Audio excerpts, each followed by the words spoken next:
تابعونا، لا تنسى الاشتراك وتفعيل زر التنبيهات لتصلك آخر المستجدات. الساعة بميدان تشير إلى 5:05. مرحبا بكم مستمعينا الكرام في كل مكان أينما كنتم في هذا العدد الجديد من برنامج استوديو الرياضة، الموعد القار على أمواج ميديان كل يومي سبت واحد بعد موجز 5 إلى غاية 6 إلا 5 دقائق. كما تعلمون ساعة من الزمن منذ سنوات على أمواج ميديان، وهي تصول وتجول في مختلف الأحداث الرياضية. نذكركم مستمعينا الكرام بأن عدد اليوم أي الأحد الموافق بطبيعة الحال 27 من يوليوز هو آخر عدد لاستوديو الرياضة في هذا الموسم الإذاعي، ونتمنى أن نكون عند حسن ظن المستمعين الكرام وعشاق الرياضة. وتحية أيضا لكل زملائي في القسم الرياضي لميديا على تعبئتهم وعلى العمل الذي قدم منذ انطلاقة الموسم وصولا إلى هذا العدد الأخير في استئناف بطبيعة الحال عودة استوديو الرياضة في البرمجة الإذاعية الجديدة مع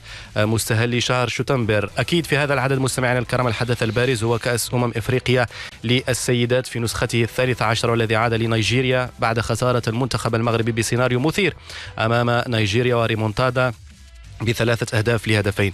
يسعدني أن يرافقني وكما رافقني هذا الموسم مرات عديدة زميلي محمد عميمي. محمد bonsoir. مساء الخير وديع أختي. Bonsoir à tous les auditeurs et auditrices qui nous écoutent sur Medi 1 pour votre émission bi-hebdomadaire Studio Sport. Comme vous l'avez souligné tout à l'heure Wadi, donc c'est la fin d'une longue saison. Donc Studio Sport reprend et Inch'Allah donc à partir du mois de septembre. Donc c'est la fin d'une longue saison et c'est aussi la fin de la CAN féminine. C'était hier, donc clap de fin de cette compétition donc continentale qui donc marquée évidemment par la défaite douloureuse de la sélection marocaine féminine face au Nigeria, 3-2 suite à un scénario on va dire cruel pour les protégés de Jorge Vilda, qui avait pourtant parfaitement commencé la rencontre avec un visage, ils ont montré donc un visage conquérant certainement, avec la capitaine Rizlan Shebak qui a montré la voie dès la 12e minute du jeu avec un tir croisé parfaitement donc placé pour lancer la sélection marocaine et la faire rapprocher évidemment du tout premier sacre africain. Quelques minutes plus tard, Sana Msoudi a doublé la mise, concluant donc une action donc parfaitement jouée entre les joueuses marocaines. 2-0 les Marocaines. À ce moment-là, tout semblait évidemment sous contrôle pour les joueuses ou les protégées de Jorge Vilda, mais c'est peut-être là que le match a basculé. Évidemment, car au lieu de continuer à jouer haut et garder la pression, les Marocaines ont commencé à reculer. En revanche, les Nigérianes donc n'ont jamais paniqué. Leur stratégie était simple, monter progressivement et en intensité physique, surtout à l'image de leur parcours en tournoi. Ils ont appuyé sur l'aspect physique, duel, pressing et impact, et c'est ce que les Marocains n'ont pas pu contenir. La défense a commencé à souffrir. L'axe central était souvent pris de vitesse ou débordé dans les duels aériens. Et évidemment, les Nigeria a marqué le premier but après un penalty sifflé par l'arbitre namibienne. Ils ont donc égalisé ensuite et puis ils ont frappé très très fort. C'était à la 88e minute du jeu où elles ont donc marqué le 3e but, synonyme évidemment de leur 10e sacre africain Wadi. Malheureusement donc pour les Marocaines, donc soutenues par un public en ferveur, mais elles ont échoué donc de remporter cette CAN, cette coupe africaine tant attendue. 3-2, le Nigeria donc est sacré champion de l'Afrique pour cette compétition continentale. بالفعل محمد، مواضيع أخرى في الانتظار. هناك أيضا التنس، كرة القدم الأوروبية ورياضة الغولف في ختام هذا العدد. لكن مستمعين الكرام قبل ذلك تكرموا بالبقاء معنا.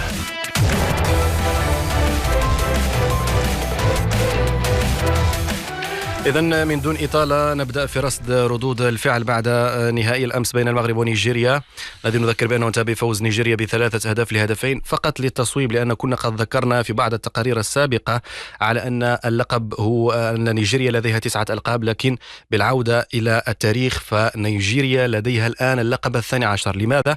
لأن نسخة 91 و95 لم تحتسب من قبل الكاف في الموقع الرسمي. اعتمدنا الموقع الرسمي للكاف، لكن ظهر بعد ذلك بأن بالفعل هناك لقبين آخرين بالنسبة لنيجيريا، ما يعني أن المنتخب المغربي واجه محمد فريق نيجيري بلقبه 12 حاليا. غزلان الشباك العميدة هدافة البطولة التي كانت تمني النفس في سن 34 سنة أن تحقق اللقب، ماذا قالت في أعقاب نهاية هذا اللقاء؟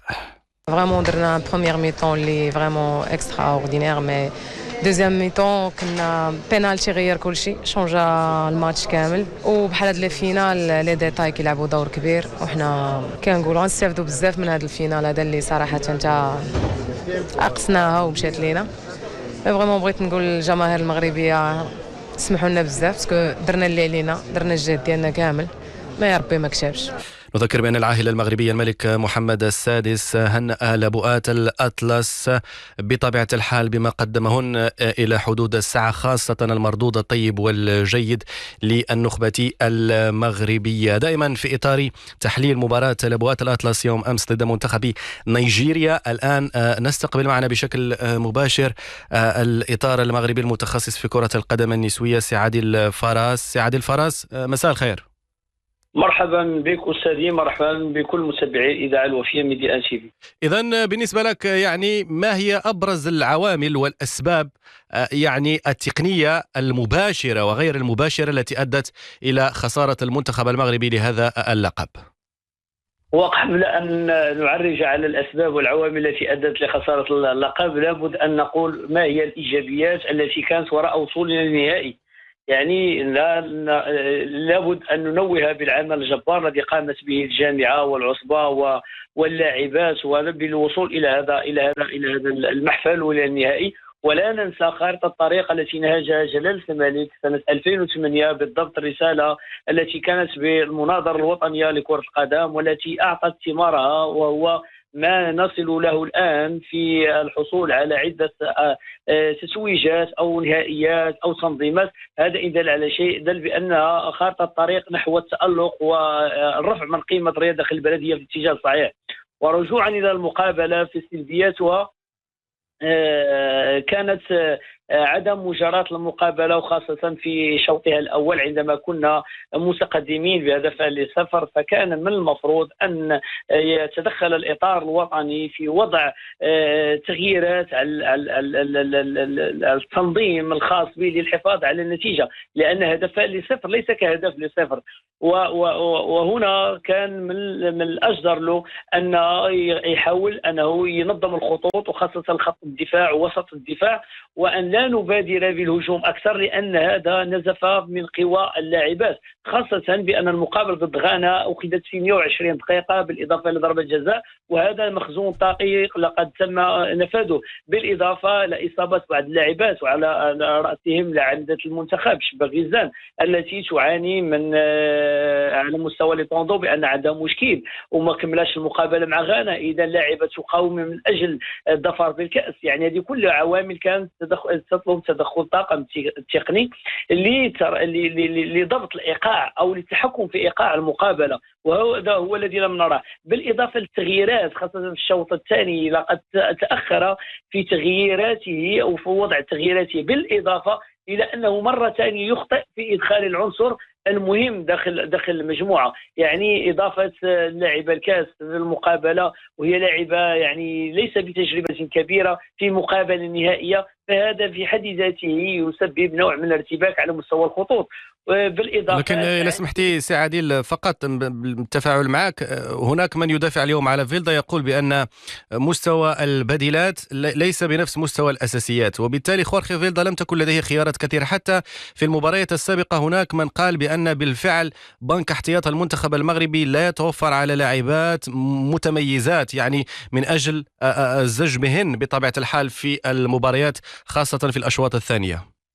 أنا لا أتفق معه أستاذي الكريم، لأن خوخي فيلدا مر على تواجده ضمن الطاقم من سنتين، وكانت هناك له مقابلة حاسمة. لا ننسى مقابلة الوقوع في فخ زامبيا لعدم تأهل إلى الألعاب الأولمبية واللي كانت فاصلة في المغرب. إذا هنا ما كانش عندك البدائل. أين كنت أنت كمدرب؟ وأين هي مشاريعك؟ أنت جئت للمغرب بمشروع ريادي وليس بالاعتماد على ما خلفه بيدروس أيام زمانه ومشاركته في كأس أفريقيا وكأس العالم. أنت بنيت منتخبا على الأطلال. هنا الجديد أين هو؟ يعني انت خديتي منتخب وعارف الضعف ديالو، القوه ديالو، شاركتي بمقابله حاسمه ضد زامبيا التي كانت ستؤهلنا الى الالعاب الاولمبيه ولم تفلح في ذلك. اذا وراء هذه المقابله كان من المفروض ان يقف وقفه متدبر ومتوقع لما ستلوح به الاوضاع في كأس إفريقيا الحالية.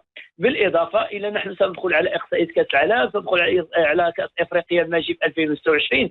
إذا ماذا بعد الكأس فيلدا؟ سيقول بأنه ليس له بدائل. وهل بدائل للمقابلات؟ وهل لدينا بدائل لهذه المخضرمات اللواتي سيغادرن المنتخب؟ إذا هنا مشروع فاشل أتى به فيلدا، مشروع بناه على أنقاض بيدروس. إذا كان من المفروض أنه عنده توسع في الانتقاء، مع العلم أنه عنده لاعبات متميزات وصغيرات في السن. لا ننسى عنده سمية الدين التي تركن في المدرجات منذ بداية الكان، عنده سلمى بوغرش لاعبة مخضرمة عندها رجل طبيعية يسرى، يعني تسدد من مختلف الزوايا. يعني علاش ما نعطيهمش الفرصة ديالنا؟ عنده لاعبات أخريات لم يأخذ بهن. بالإضافة عنده حارسات متألقات، ولعبنا في كأس إفريقيا في عصبة الأبطال. لا داعي لذكر بعض الأسماء اللواتي كانوا متألقات. يعني هو الذي لم يحسن توسعه في اختيار اللاعبات اللواتي يعززن صفوف المنتخب. ما يجيش اليوم بعد الإخفاق يقول بأن ما عنديش دكات احتياط فارغة. إذا أين كان في هذه السنتين؟ ماذا كان يعمل؟ طيب سي عادل فرس، فقط هناك اليوم سؤال يطرح للأمانة. هناك من يقول بأن فيلدا فاز في الشوط الأول، بمعنى آخر أنه قدم شوط أول جيد، لكن في الشوط الثاني كان هناك انهيار بدني واضح. في نظرك عادل فراس، هل دائما المغرب سيعاني مع الجانب البدني مقارنة مع منتخبات إفريقيا جنوب الصحراء؟ اولا لكي يصحح الفكره بان جرت الاعراف ان نقول بان الشوط الاول هو شوط اللاعبين والشوط الثاني هو شوط المدرب. اللاعبات هن اللواتي فزن في الشوط الاول، وكانت ارادتهن وعزيمتهن اقوى من طموح المدرب ومن معه. يعني كان اللاعبات عندهم شخصيه، كان حضور وازن لرئيس الجامعه، المتابعه ديال جلاله الملك وديال الشعب المغربي قاطبه، بان هذا كان كامل احساس عند اللاعبات، ولكن فوق طاقتهن لا نلومهن. ولكن في شوط المدربين او ماذا، مع العلم ان المدرب يجب ان يكون كل اللاعب اشواطه الى الشوط من بدايه المقابله الى نهايتها، ولكن شوط المدربين كما جرت الاعراف في الرياضه، يعني داخل التغييرات، تغيير المنظومه، تغيير ده، اين هي لمسته المدرب في الشوط الثاني؟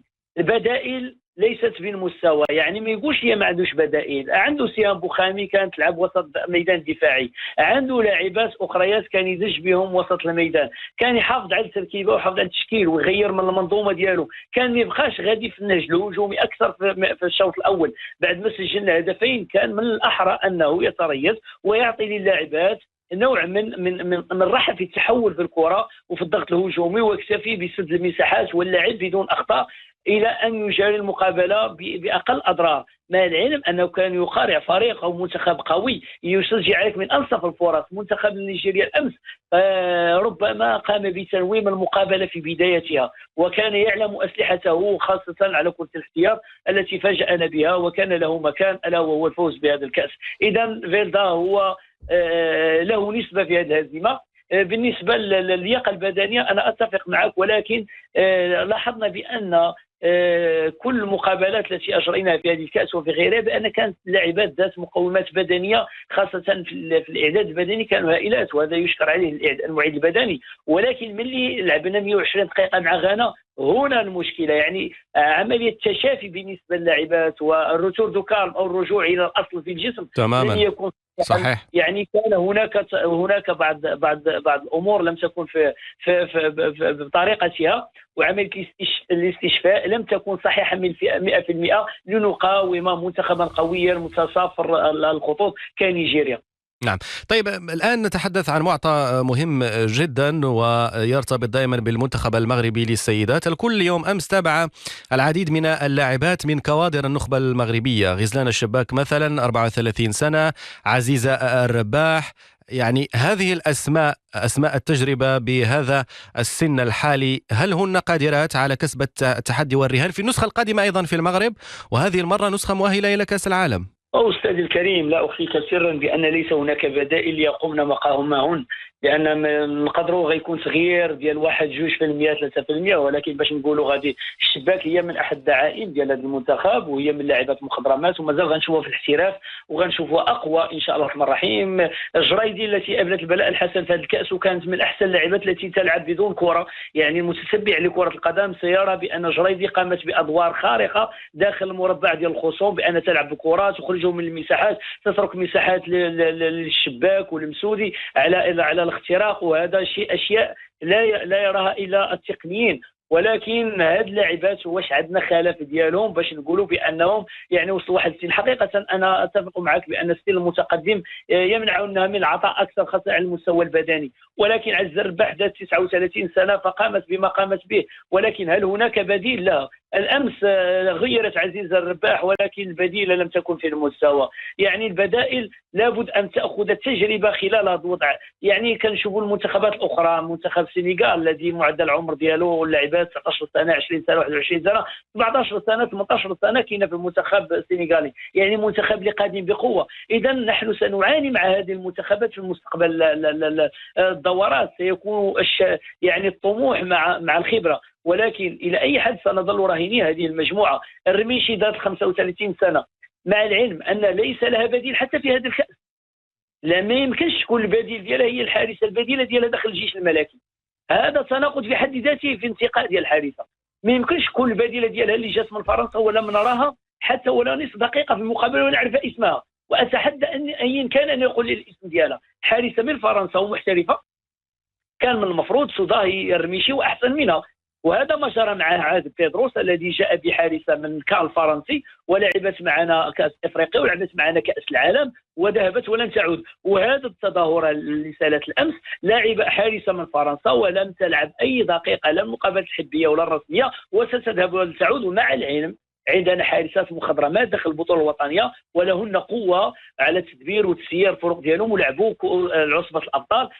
كايمان عبد الاحد، عندنا هذيك حارسه اللي هي متالقه واليوم راه كانت سبورتينغ الدار البيضاء ولعبت معاه النهائي ديال العصبه. يعني علاش بحال هاد الحارسات ما عطوش فرصه يكونوا في دوكا الاحتياط ويكونوا منافسات الرميشي؟ قدر الله وشاء. وايضا لاعبه مثل ضحى المدني التي كانت متميزه في السنوات الماضيه لم تحظى بالمنادات عليها.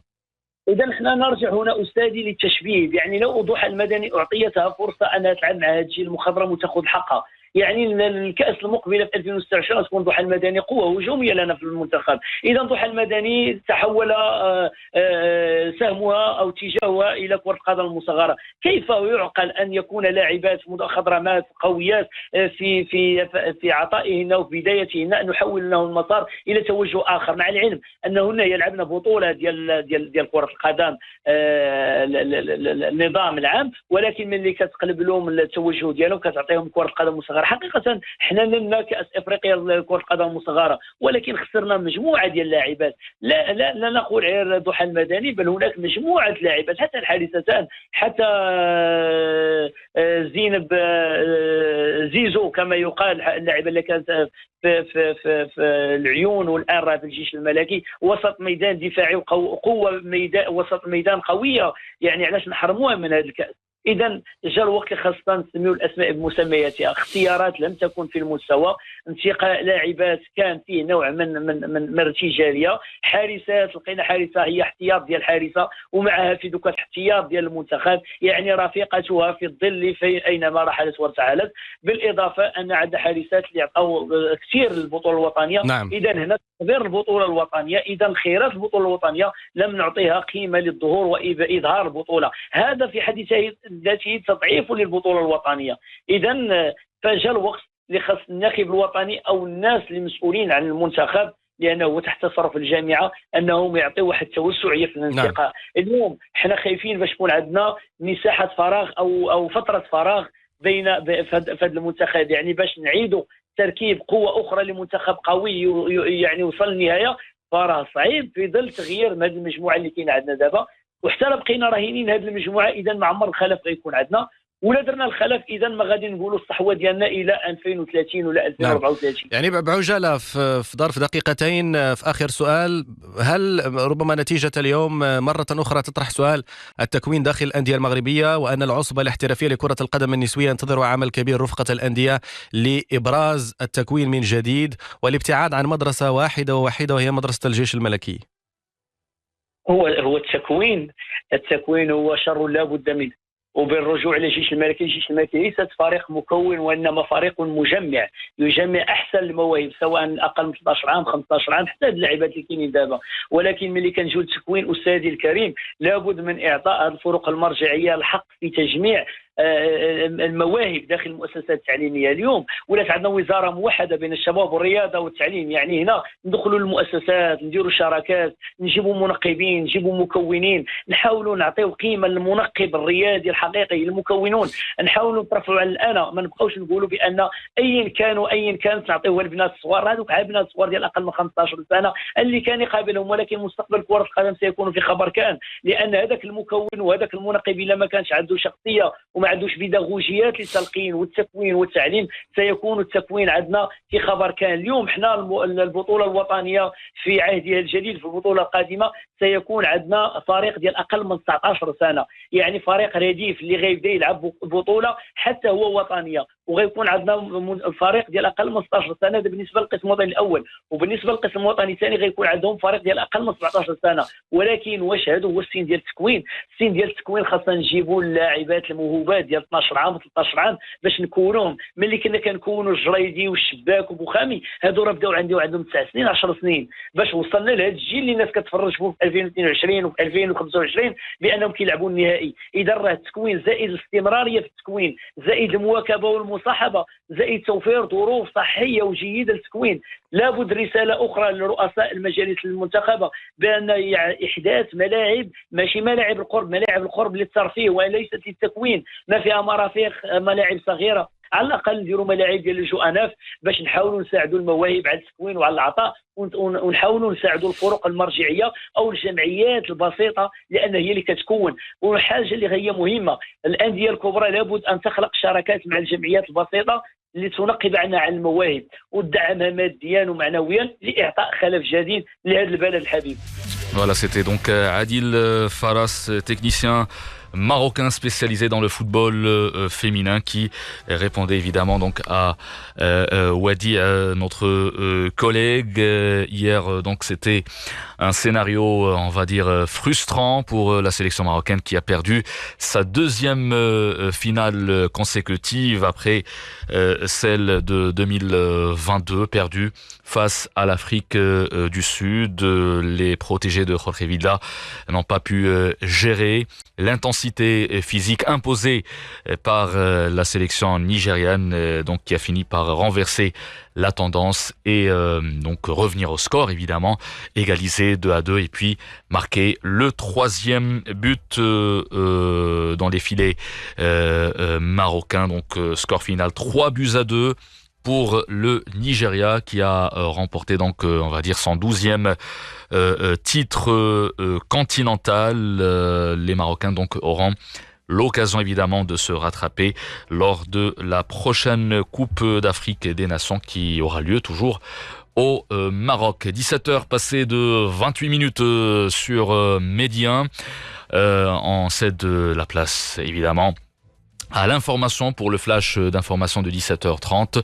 Quant à moi, donc je vous retrouve dans la deuxième partie de Studio Sport. Restez parmi nous.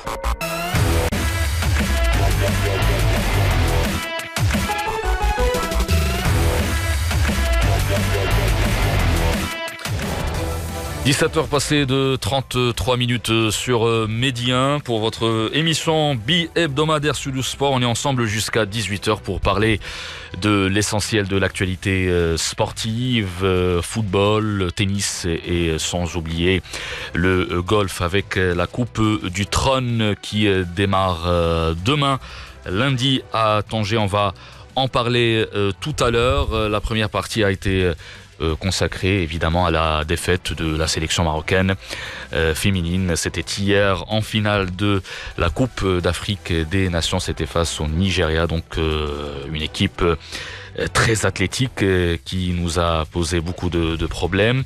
Les Marocaines donc ont pris l'avantage 2-0 lors de la première période, mais elles ont échoué, c'est-à-dire de garder, de préserver leur avantage, et les joueuses du Nigeria donc ont pris l'ascendant psychologique, l'ascendant athlétique surtout, pour renverser la tendance et s'imposer 3-2 pour décrocher justement donc leur 12e titre continental, ce qui fait donc du Nigeria donc la sélection la plus titrée en Afrique. Et évidemment on parle du football féminin.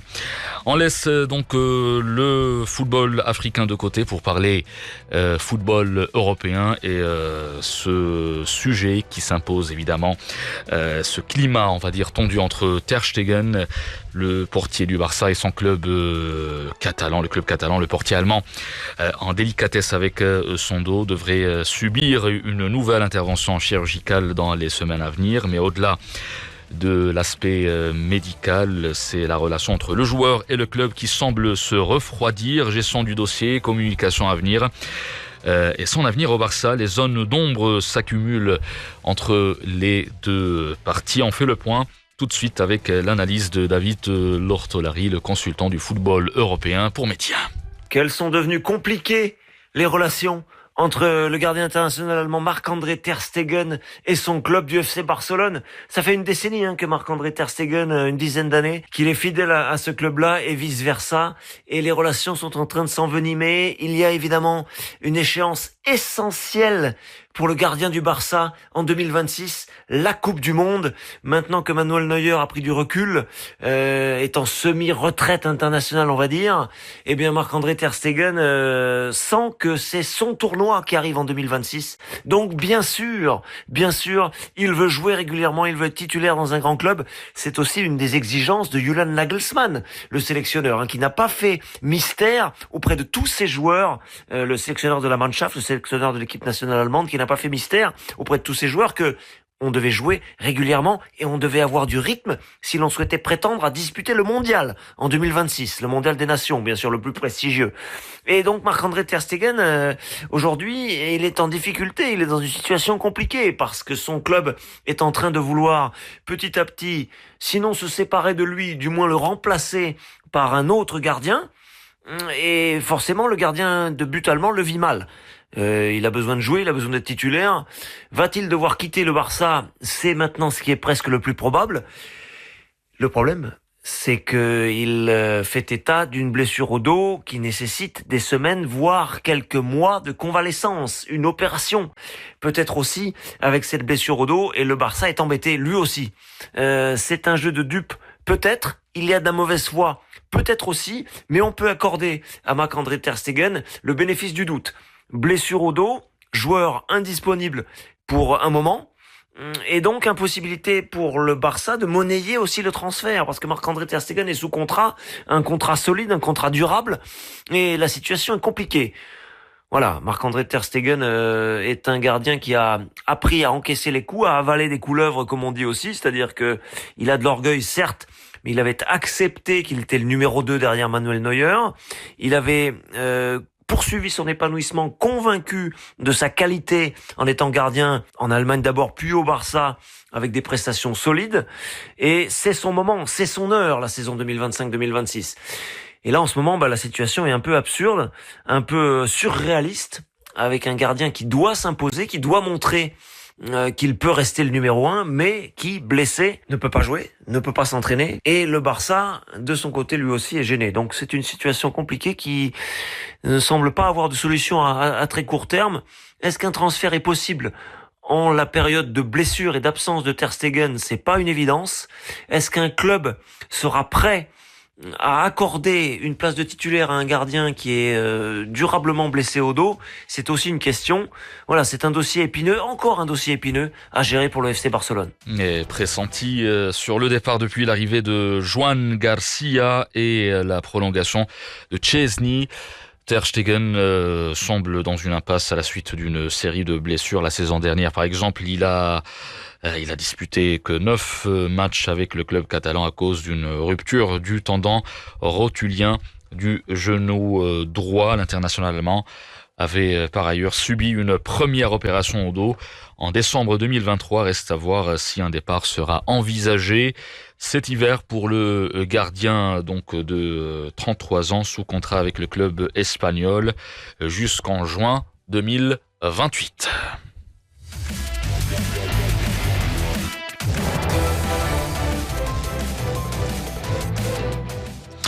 Allez, c'est le moment de changer de discipline pour parler tennis. Retour aux sources pour Stefanos Tsitsipas. Le tennisman grec a décidé de se séparer de son entraîneur et de confier à nouveau les rênes de sa carrière à son père, Apostolos Tsitsipas. Un choix fort, après plusieurs mois de résultats en dents de scie et qui marque un tournant dans la gestion de sa saison. Abdrahim Moundir, ex-capitaine de l'équipe du Maroc en Coupe Davis, nous livre son analyse. Donc Tsitsipas, quand il avait quitté son père, il pensait qu'il allait trouver mieux.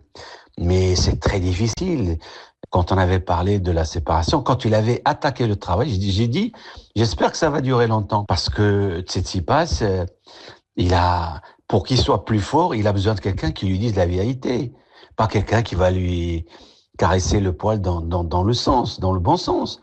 Donc c'est très, très important.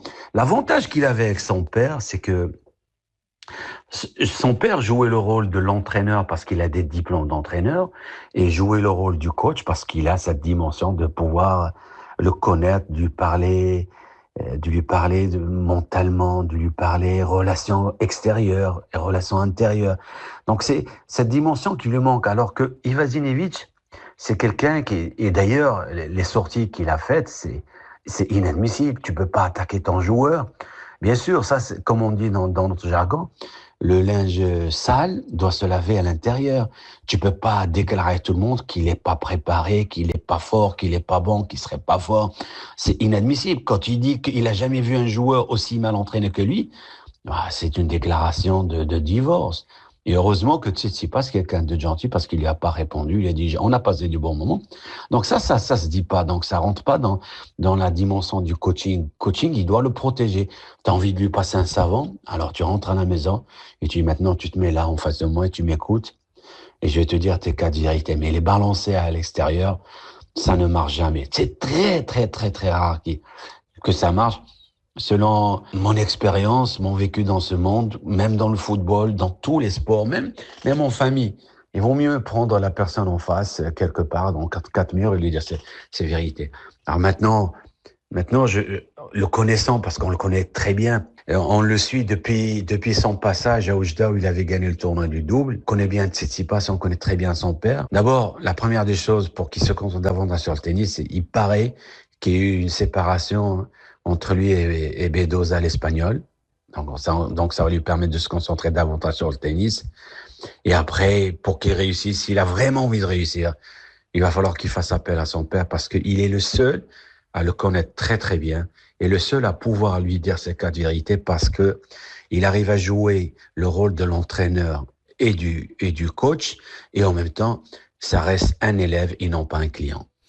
On continue de parler tennis. Elle est l'une des légendes vivantes du tennis féminin. Venus Williams signe son retour sur les cours à 45 ans, portée par la passion du jeu évidemment, et l'envie de repousser encore les limites.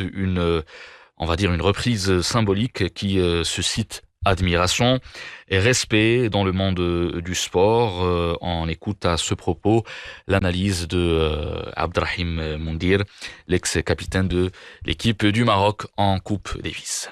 C'est un retour gagnant dans le vrai sens du terme parce que aujourd'hui, de toutes les façons, on peut avancer toutes les réponses du monde. Mais au fond, il n'y en a qu'une qui compte. la seule vraie réponse appartient à Venus Williams. C'est elle et elle seule qui sait pourquoi elle est revenue. Mais attention, sa victoire, elle n'est pas anodine. Elle bat quand même une fille dans le top 40.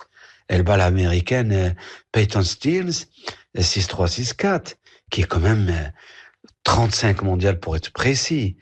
Alors oui, on peut spéculer, on peut philosopher, on peut donner notre vision, mais la vérité est intérieure et probablement silencieuse.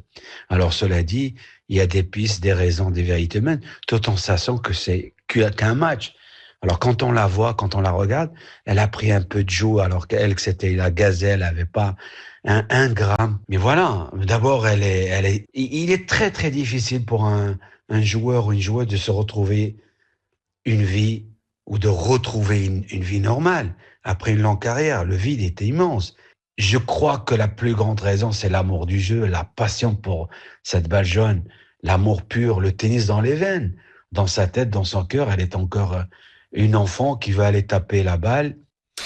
Voilà, l'américaine Venus Williams n'a plus rien à prouver. Son palmarès brille de 7 grands chelems et 4 or olympiques. Elle est devenue au fil des années une légende, un exemple de longévité. Ce retour à la compétition est un pari pour l'aîné des deux sœurs Williams. Son dernier match, rappelons-le, son dernier match officiel date de 16 mois. Et elle a traversé de longues années de souffrance à cause de ses problèmes donc de santé. Évidemment, mon parcours de santé a été très éprouvant, a reconnu avant le tournoi celle donc qui a dévoilé il y a peu son chemin de croix avant son opération. Il y a tout juste un an, à l'époque, il n'était pas question pour moi de jouer au tennis ou de jouer l'US Open. Je n'avais même pas ces choses en tête. J'essayais simplement d'être en bonne santé. Voilà, c'était donc les mots forts de Venus Williams qui marque donc son retour au circuit féminin. C'est une légende vivante. Évidemment, cette joueuse du tennis, la sœur donc aînée des sœurs Williams.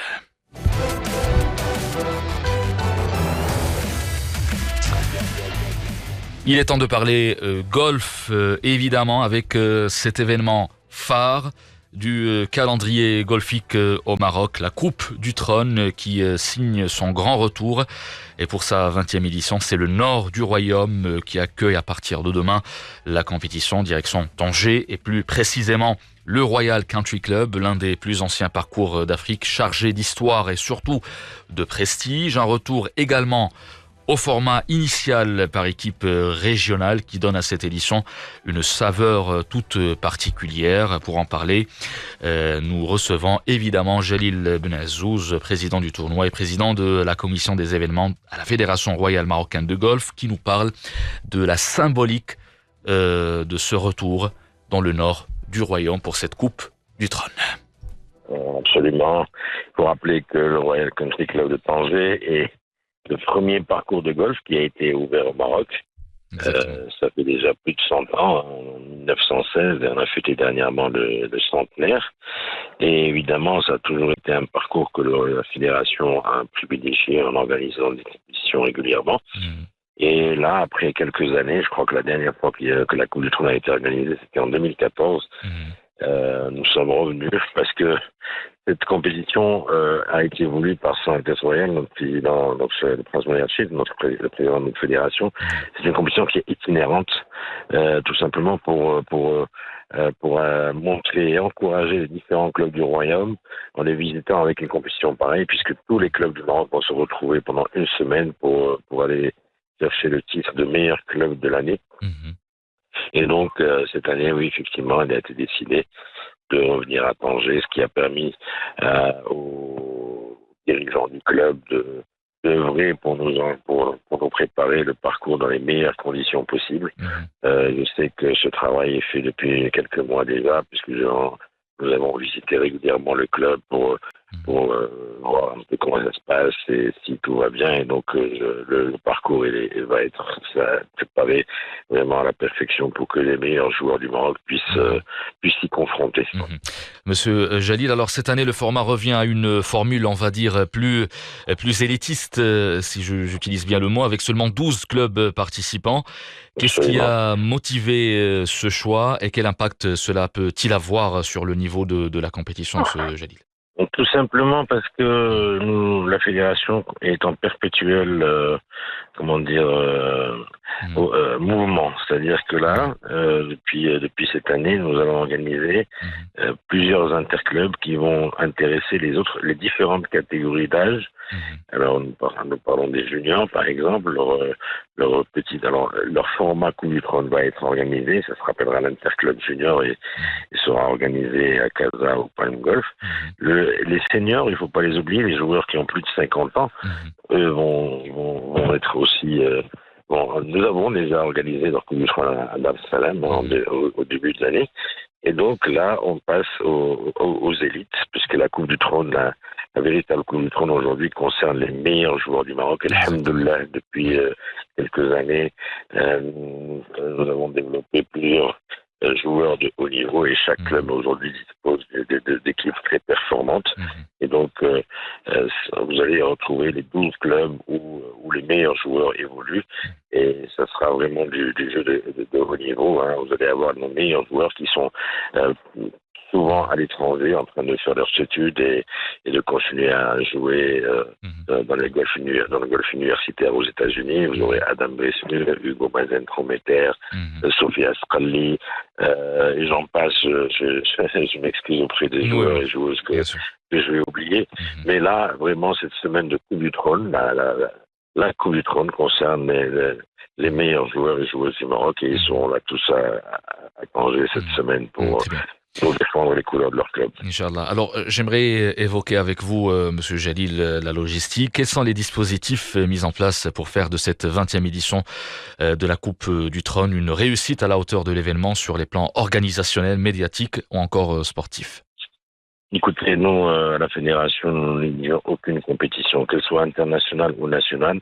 On l'organise avec le même sérieux, grâce à notre, disons, on va dire, c'est notre bras armé, c'est l'association du Trophée Hassan II qui a aujourd'hui des années d'expérience dans l'organisation des compétitions. Donc tout est organisé jusqu'au dernier petit détail parce que le golf est un sport qui demande de la concentration, qui demande à ce que les joueurs soient concentrés uniquement sur leur jeu et qu'il n'y ait pas de petits détails qui vont venir les déranger. Donc c'est la plus grosse compétition nationale. On lui donne l'importance qu'elle mérite parce qu'on prépare cette compétition depuis des mois déjà. Et voilà, donc logistiquement, sportivement, tout est en place depuis... et on fait des contrôles réguliers avec le club pour savoir si tout avance dans les meilleures conditions pour que cette semaine, vraiment, tout le monde soit là pour voir du beau jeu, voir voir une organisation parfaite. Donc, tout est en place par rapport à ça. Alors, encore une fois, bon courage pour cela, si Jalil. Alors, ma dernière question, au-delà de la compétition, est-ce que cette édition de la Coupe du Trône, on va dire, s'inscrit dans une stratégie plus large de promotion du golf au Maroc, notamment chez les jeunes et les clubs émergents? Et là, je fais référence à la Coupe du Monde du golf scolaire, qui était une réussite. Bien sûr. Donc, vraiment une réussite avec surtout les golfeurs, les jeunes golfeurs marocains qui ont brillé de mille feux. Et là, on a évoqué tout à l'heure Sophia Cherif Skalli. Donc, ma question, elle est simple. Est-ce que cette Coupe du Trône va donc contribuer à la promotion du golf au Maroc? Complètement.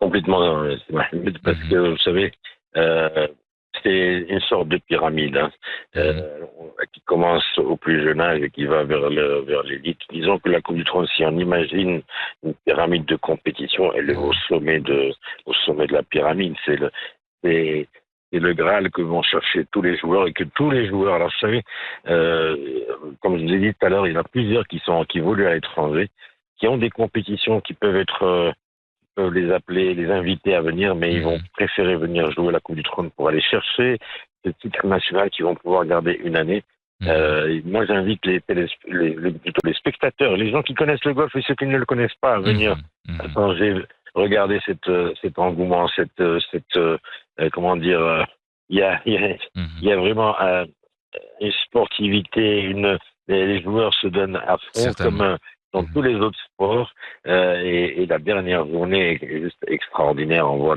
les dernières parties, comment elles se terminent avec tous ces joueurs qui suivent les protagonistes sur le parcours. Vraiment, c'est un plaisir à regarder, et l'entrée est libre.